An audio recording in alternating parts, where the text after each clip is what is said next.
Sejak pindah ke rumah warisan kakeknya di desa Margaluyu, Raffi mulai merasa ada yang tidak beres. Rumah tua itu berdiri kokoh di pinggir hutan, dengan loteng yang selalu terkunci rapat. Kunci loteng bahkan tak pernah ditemukan, seolah pintu itu tak pernah dimaksudkan untuk dibuka. Malam pertama berlalu dengan tenang, tapi malam kedua mulai berubah. Tepat jam 2 dini hari, terdengar suara langkah kaki dari loteng berat dan teratur. Raffi yang terbangun karena suara itu mencoba memastikan, tapi pintu loteng tetap terkunci rapat. Ia mengira itu hanya suara tikus atau kayu tua yang mengembang. Namun keesokan malamnya, bukan hanya suara langkah. Kini ada bau busuk yang menyengat, seperti bangkai basah yang membusuk lama. Bau itu menyebar dari celah pintu loteng, membuat Raffi mual. Ia mencari sumbernya, tapi nihil. Rumah itu bersih, kosong, tanpa hewan mati atau sampah. Raffi mencoba mengabaikan semuanya. Hingga malam keempat, ketika ia tertidur tanpa wudhu. Ia terbangun dengan tubuh dingin. Jendela kamar terbuka, dan bayangan hitam berdiri di sudut ruangan. Matanya merah menyala, tubuhnya panjang dan kurus, seperti jelmaan ranting pohon yang terbakar. Bayangan itu mendekat, tapi berhenti beberapa langkah dari tempat tidur Raffi. Ia tidak bisa bergerak, tubuhnya kaku. Dalam ketakutan, ia mengingat pesan ibunya saat kecil. Nak, jangan pernah tinggalkan wudhu sebelum tidur. Wudhu itu pelindung dari makhluk yang membenci kesucian. Esok harinya, Raffi berwudhu sebelum tidur. Ajaibnya, suara langkah malam itu berhenti. Bau busuk pun lenyap.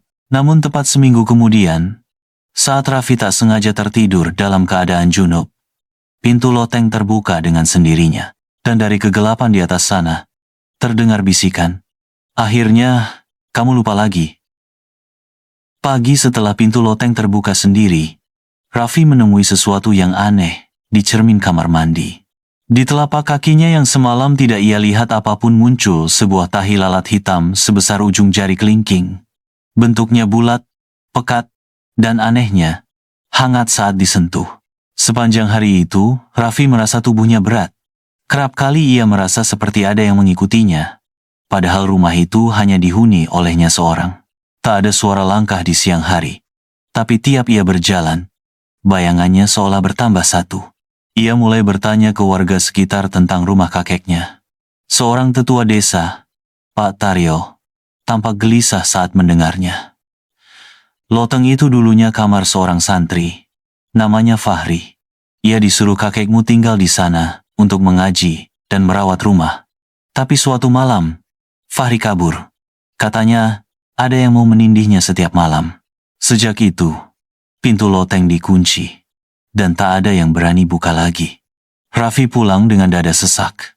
Malamnya, ia mandi dan berwudu dengan hati-hati. Ia membaca ayat kursi 3 kali sebelum tidur.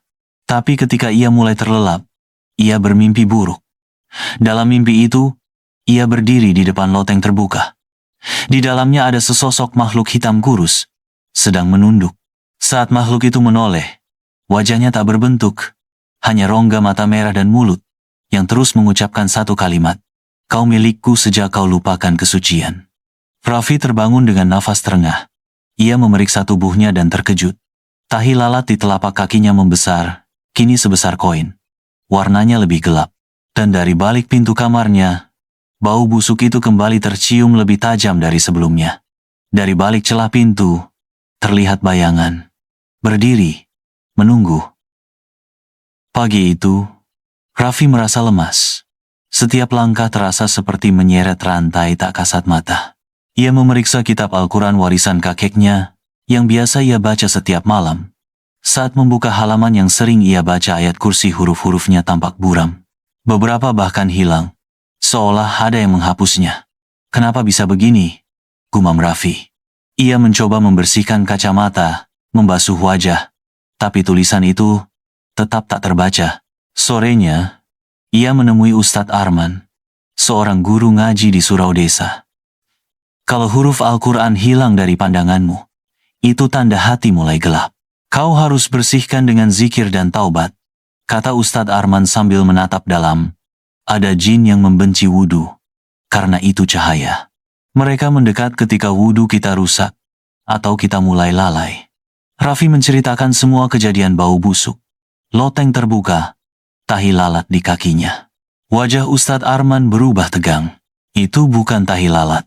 Itu tanda. Jin itu menempel padamu. Tapi selama kau menjaga wudhu, dia hanya bisa mengintai. Malam itu, Raffi berwudhu lengkap dan membaca Al-Mulk serta Al-Baqarah sebelum tidur. Ia letakkan mushaf di sisi bantalnya. Tapi sekitar jam 3 dini hari, ia terbangun karena suara sobekan kertas. Saat lampu dinyalakan, mushaf di sampingnya robek. Halaman ayat kursi tercabik, seperti dicakar kuku binatang. Dari jendela, terdengar desisan rendah, lalu sunyi. Raffi gemetar. Ia melihat ke bawah, tahi lalat di telapak kakinya kini menghitam pekat dan berdenyut seperti luka terbuka. Di cermin kamarnya, pantulan dirinya tampak berbeda.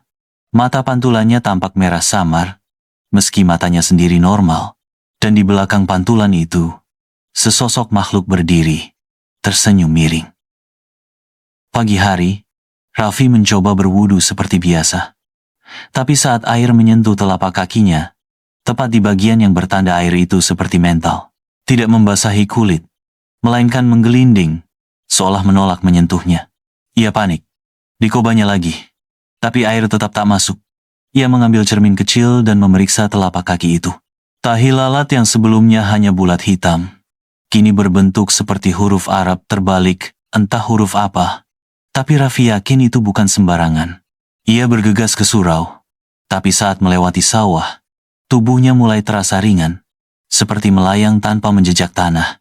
Ia berhenti, melihat ke bawah. Tak ada bekas langkah. Sejak keluar rumah, tak satu pun jejaknya terlihat di tanah. Ustadz Arman menyambutnya dengan cemas.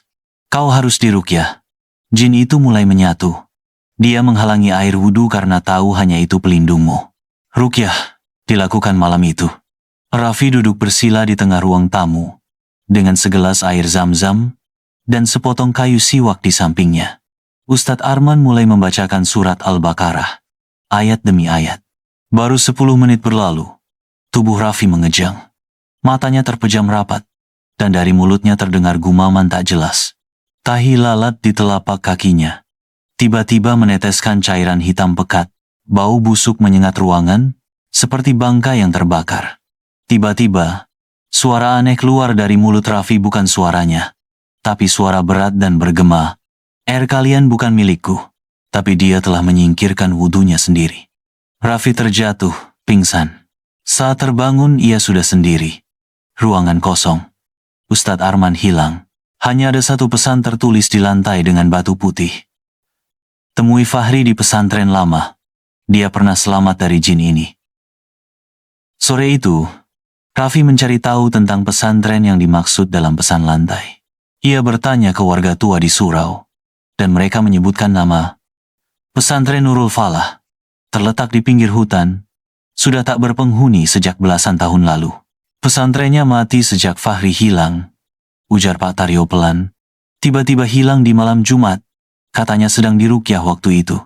Raffi memutuskan untuk pergi ke sana. Ia berwudu dengan susah payah air masih memantul dari telapak kaki yang bertanda. Tapi ia bertekad. Dengan membawa mushaf kecil dan air zam-zam, ia berangkat sebelum maghrib. Pesantren Nurul Falah seperti rumah mati. Dindingnya ditumbuhi lumut, kaca jendelanya pecah, dan aula utama penuh debu serta daun kering. Tapi di dalamnya, ada bekas sajadah yang masih tergelar rapi. Raffi memanggil pelan, Fahri, kalau kau di sini, aku butuh bantuan. Tak ada jawaban. Tapi udara tiba-tiba berubah dingin. Dari ruang kelas di ujung lorong, terdengar suara azan pelan, serak, dan tak sempurna. Raffi mendekat, dan di sana ia melihat seorang pria muda berpeci lusuh, sedang duduk diam menatap papan tulis yang penuh dengan ayat-ayat Al-Quran yang disalin dengan kapur. Fahri, tanya Raffi. Pria itu menoleh, wajahnya pucat, matanya cekung. Kau datang juga, tapi kau sudah terlambat. Terlambat apa? Fahri berdiri perlahan. Jin itu bukan sekadar pembenci wudhu. Ia jin yang dikutuk karena membasuh dirinya dengan darah. Ia hanya bisa masuk ke tubuh yang kehilangan cahaya wudunya. Dan sekarang, tanda itu bukan lagi di luar tubuhmu. Raffi menelan ludah. Apa maksudmu? Fahri menunjuk dada Raffi. Coba kau dengarkan detak jantungmu malam nanti. Bila bukan lagi detak, tapi bisikan, maka ia sudah di dalam. Tiba-tiba ruangan menjadi gelap. Suara azan serak kembali terdengar, tapi kali ini di balik punggung Raffi. Saat ia menoleh tak ada siapa-siapa, dan Fahri hilang. Raffi kembali ke rumah dengan tubuh gemetar. Perjalanan pulang dari pesantren Nurul Falah, ia tempuh dengan berjalan kaki, karena motor tuanya mogok tiba-tiba. Langit malam menggelap pekat tanpa bintang, dan udara seperti membawa beban berat dan penuh tekanan. Sesampainya di rumah, ia langsung masuk kamar, dan menutup semua jendela. Ia duduk diam di atas sajadah. Azan Isya sudah berlalu, tapi ia belum mampu menenangkan diri untuk sholat. Ingatan tentang ucapan Fahri terus berputar di kepalanya. Dengarkan detak jantungmu malam nanti. Dengan jantung berdetak cepat, ia menempelkan telapak tangan ke dada. Mula-mula hanya detak normal, tapi perlahan, iramanya berubah. Bukannya tam-tam, ia mendengar suara lirih dari dalam dirinya sendiri. Tinggalkan wudu, tinggalkan wudu. Raffi terlonjak. Wajahnya pucat.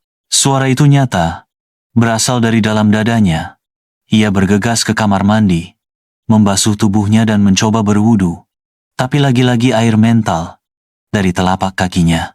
Dengan nekat, ia mengambil pisau kecil dan menggores permukaan tahi lalat hitam itu. Darah mengucur, tapi tidak seperti darah biasa. Warnanya lebih pekat, hampir hitam. Dan dari luka itu, keluar bau menyengat seperti daging busuk yang direndam minyak. Tiba-tiba lampu rumah padam. Dalam gelap, terdengar langkah pelan menaiki tangga loteng. Tapi anehnya, suara itu berasal dari bawah, bukan dari atas. Raffi menyalakan senter dari ponselnya. Saat cahaya menyorot lantai kayu, ia melihat sesuatu bergerak di bawah permukaan lantai.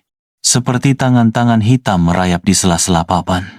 Dan suara itu kembali. Kali ini terdengar jelas. Dari dalam tubuhnya, kau sudah kubasuh dari dalam. Cahaya wudumu tak bisa menyentuhku lagi. Raffi mengunci diri di kamar. Tubuhnya menggigil, bukan karena dingin, tapi karena sesuatu yang terus merayap di dalam dirinya. Sejak suara itu terdengar dari dadanya, ia merasa jiwanya mulai dicabut perlahan. Shalat terasa berat. Membaca Al-Quran membuat mulutnya keluh. Lidah terasa seperti digigit dari dalam. Namun satu hal masih membuatnya bertahan, air zam-zam yang dibawa dari surau. Masih tersisa sedikit di botol kecil. Dengan sisa tenaga, ia membuka botol itu, menuangkan ke tangan, dan mencoba membasuh wajah. Begitu air menyentuh kulit, terdengar suara mendesis tajam, seperti air menyentuh logam panas. Kulitnya terasa terbakar, tapi dalam sakit itu, Raffi merasa lega. Suara-suara dalam dirinya merintih, seolah terbakar dari dalam. Ia tahu, air ini masih bisa melukai jin itu. Tengah malam, ia kembali bermimpi. Tapi kali ini berbeda. Ia berdiri di sebuah masjid tua yang terang benderang. Di hadapannya, seorang lelaki tua, berjubah putih menatapnya dengan iba. Cahaya wudumu bukan hanya soal air, tapi niat dan taubatmu. Kau bisa membakar jin itu dari dalam. Bagaimana? Tanya Raffi, hampir menangis. Dengan basuhan terakhir, taubat yang sungguh-sungguh. Raffi terbangun dengan air mata di pipi. Ia segera duduk di atas sajadah.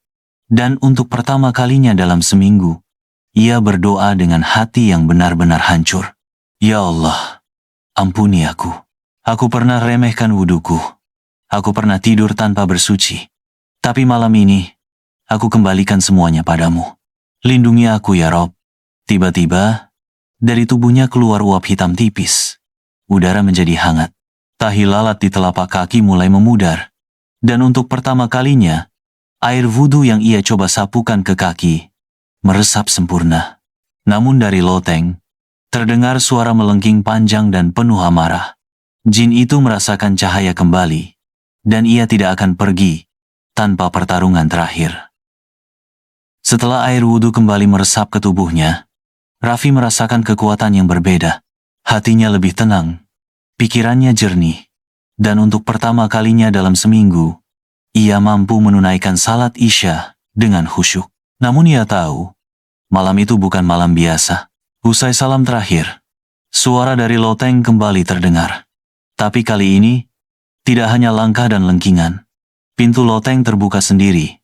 Perlahan, dari dalamnya, sesosok bayangan hitam menjulur panjang, seperti asap pekat yang merayap ke bawah tangga. Raffi mengambil mushaf dan air zam-zam yang tersisa. Ia membacakan ayat kursi dengan suara lantang, lalu menyusul dengan Al-Ikhlas, Al-Falaq, dan An-Nas. Tapi jin itu terus mendekat, merayap seperti ular asap, lidahnya menjulur, dan matanya merah menyala. Tiba-tiba jin itu berteriak, "Kau pikir wudhu dan ayat-ayat itu cukup? Kau pernah membiarkanku masuk, dan sekarang, kau harus ikut bersamaku." Ruangan bergetar. Foto-foto jatuh dari dinding, lampu berkedip cepat, dan tubuh Raffi mulai melayang beberapa sentimeter dari lantai. Tapi ia tetap membaca, meski suara gemetar, "Fa inna ma'al usri yusra. Inna ma'al usri yusra." Tiba-tiba, jin itu menjerit keras, lalu menubruk tubuh Raffi. Raffi terhuyung, namun ia segera sujud panjang, dalam, dan sepenuh hati.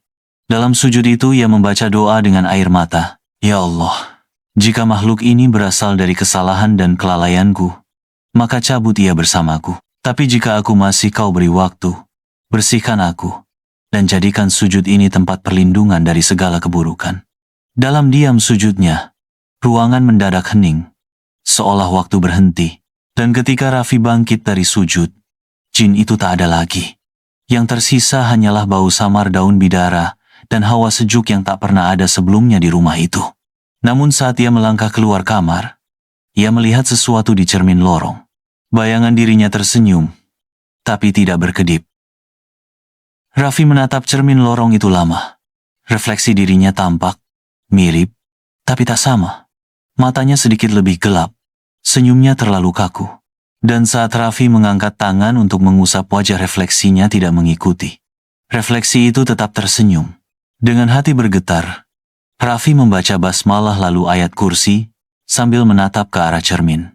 Namun refleksi itu perlahan memudar, digantikan oleh bayangan kabur seperti siluet yang berdiri di tengah kabut. Dari balik cermin, terdengar suara lirih, hampir seperti bisikan doa yang ditirukan secara terbalik. Raffi mendekatkan telinga. Suara itu berbisik, "Bukan kau yang menang, kau hanya menukar tempat." Seketika, Raffi mundur.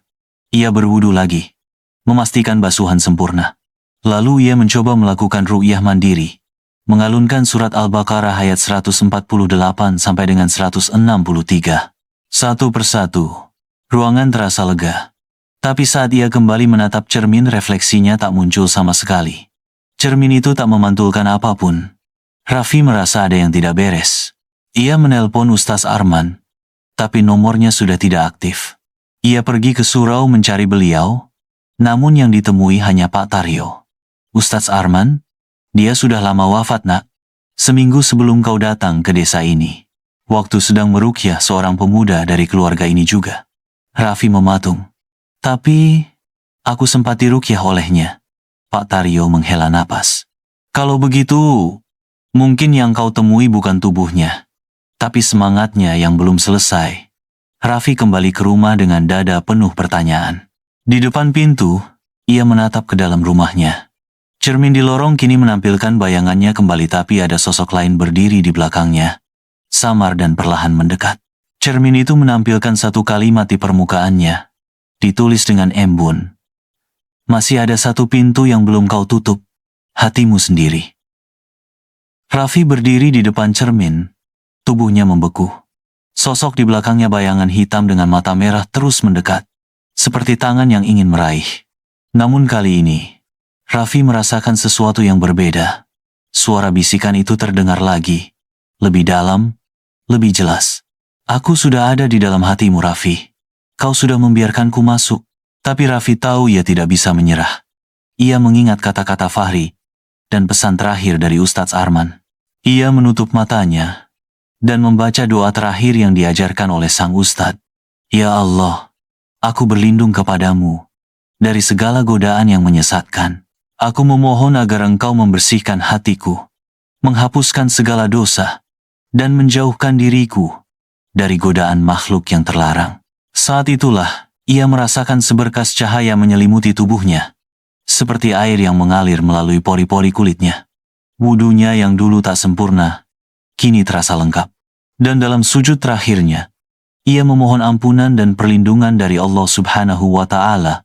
Sepenuh hati, bayangan di cermin mulai menghilang. Perlahan, tangan hitam yang terulur itu menghilang, lenyap ke dalam kegelapan. Begitu juga dengan suara bisikan yang mengganggu, seolah hilang diterkam cahaya yang baru saja muncul. Raffi membuka matanya. Kini, ia berdiri di depan cermin. Hanya ada dirinya yang memantul. Tidak ada sosok lain di belakangnya. Hatinya lega, meski masih ada rasa takut yang mengganjal. Tiba-tiba dari arah loteng, terdengar suara bisikan lembut seperti suara seseorang yang sedang membaca Al-Quran. Bukan suara jin, melainkan suara yang lebih menenangkan. Raffi menghadap ke arah pintu loteng yang tertutup rapat. Di sana, ia tahu, pintu yang dimaksud oleh jin itu sudah tertutup. Tidak hanya pintu rumah, tetapi juga pintu hatinya yang dulu terbuka karena kelalaian dan kelemahan. Dengan langkah perlahan, Raffi membuka pintu loteng. Di dalamnya, tak ada lagi kabut gelap atau bayangan hitam. Yang ada hanya ruang kosong, bersih, dengan cahaya yang masuk melalui celah kecil jendela. Raffi tahu, meski pertempuran ini telah berakhir, perjalanan menjaga diri dari godaan dan makhluk halus belum selesai. Ia harus terus menjaga wudhu dan hatinya, memperbaiki diri, dan mendekatkan diri kepada Allah.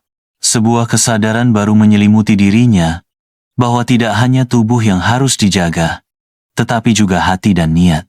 Dan hanya dengan menjaga keduanya, ia bisa menemukan kedamaian sejati. Suka videonya?